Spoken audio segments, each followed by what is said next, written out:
Hey guys, it's National Master Kevin Yang back at it with another video, this time. Another one of those earliest games. I like to document how I've been progressing, and I hope this is relatable for, maybe some people in the same range trying to figure out, okay, what do I need to do to improve, right? So, all it takes are these little mistakes and looking at what your opponent does and identifying what our mistakes are important. So in this game, I played white against a very old club member, very sincere, and he comes to the club a lot. His name's David Palmer, and he still does play. So that's a lot of determination. So I start out with e4, plays knight c6. This is what they call the Nimzovich defense, named after a person named Aaron Nimzovich. So he wrote the book My System, which is incredibly somewhat difficult to understand, but it is a good book. Read some of it, not all of it.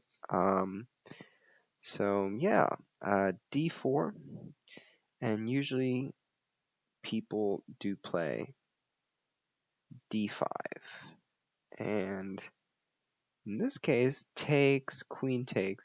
They're putting pressure on this pawn, get the knight out, and they get the bishop out. This is the ideal setup for the Nimzovich defense, and the next move for black will be castles queenside to put more pressure on this pawn, right?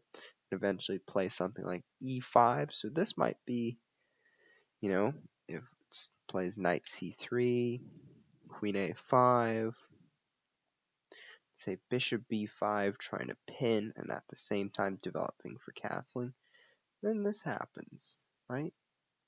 Bishop takes,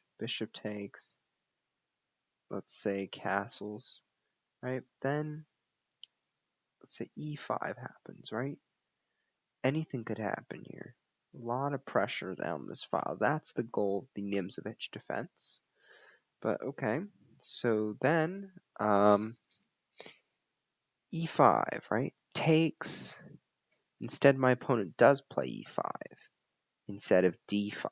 So he plays e5, and here I'm supposed to push knight e7, and then I'm supposed to play knight f3, develop the bishop, maybe push this pawn up. That was the right plan, but instead I took knight takes, knight f3.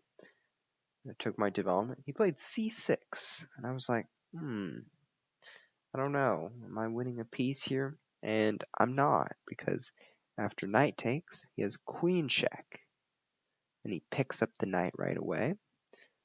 However, this move does give me an advantage because I'm allowed to play my next move attacking his queen and at the same time gaining space toward the center. I'm pushing him out, and being able to control this.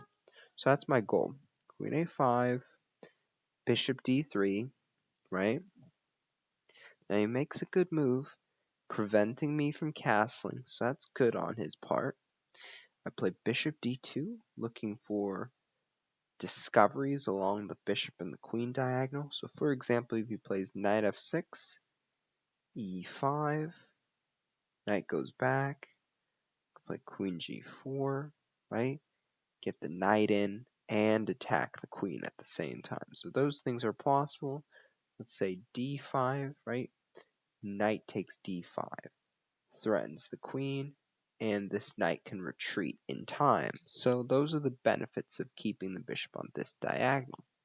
He played queen b6, understandable. And now I played a very good move, but it's hard to spot since you really need to figure out, okay, what is more important here? Attacking him or trying to develop my pieces a little more? And attacking him, forking him is the right option. Check. Well, this is not check, but this knight here is forking the two pieces, right? And if you see, if he goes back, you take the bishop, right? The queen cannot go here because the bishop takes it. The queen cannot go here because the bishop is guarding that diagonal. So he has to give a check. Now you have two moves, king here or king here. Here, let's say king here, right? King e2. Now, if he wants to keep this bishop, he has to protect it, so he has to go here, right? Then let's say shoo the queen away, protect the knight through the queen's guarding. Then he plays queen d6. Now, if you take this bishop, he takes your bishop, right? So you don't want to do that. You want to play e5. You're going to hit him again. So he plays queen d5. Now what do? Play queen f1. And now he goes back.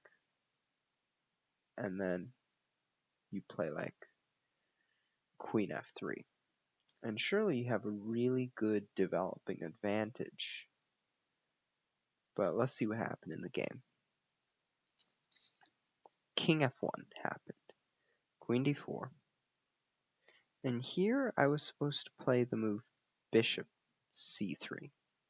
Because note, after taking here, then you take here, right? But even better, as the computer suggests, is b3. Get the queen off this diagonal, this rank, this file. Queen a3, bishop takes. And taking the rook on the next move is unstoppable, right? Compared to if you took this way, now he can make a really good move. He can get his bishop back from safety, and at the same time the queen protects it, right? So that would be good. That would be rebound for him. So I don't want to do that, right? So instead, I wasn't aware of bishop c3, and I played knight back. Then he played bishop back. Understandable. He's threatening checkmate in 1, so I played g3, shoo him out, queen e2, try to connect these sides. Although I should have played king up, which was much better because that way I would make a better transition into getting the rooks out more evenly. So instead I'd play queen e2, d6 comes out. Then I play bishop e3. Want to shoo the queen away. Queen b4, rook b1. Right? Protect this pawn and develop this rook a little. Knight f6, putting pressure on the center again, a3. And I make a little mistake here. I play bishop d2. Now I'm a little bit too obsessed with this diagonal, this queen discovery. So he does eventually punish me for going towards his queen, right? So I'm trying to trade queens here because I have better development, a lot more space, a little bit more space in the middle, and I can develop my pieces a little bit more. But he plays c5, the right move to do. He wants to avoid the trade of queens so he can castle and get in position. I play knight there. I'm very obsessed with getting his queen. Then I play c4, right? An attempt to gain space on this side and try to stop him from ever playing the pawn to b5 push. But he plays check, which is good. King e2, bishop g4, king f1, right? Because if I play king f2, right, he has bishop d7. He attacks the knight, and he threatens this fork. So that's why I didn't play king f2. I played king f1, queen d7. Now he's threatening the knight again. Go back, check, king e2, check. I want to trade. He goes back.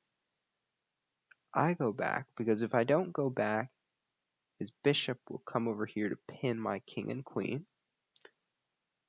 Then it comes queen f2, bishop h5, h3, And I'm going for it. I'm a little bit reckless, but I'm going for it. I'm going for trapping the bishop, but I think it's the right thing to do, right? So here, maybe bishop h5 was the wrong move. Maybe what he had to do was castle, right? Or maybe he had to move his queen somewhere to get the bishop back. Maybe that was what he had to do.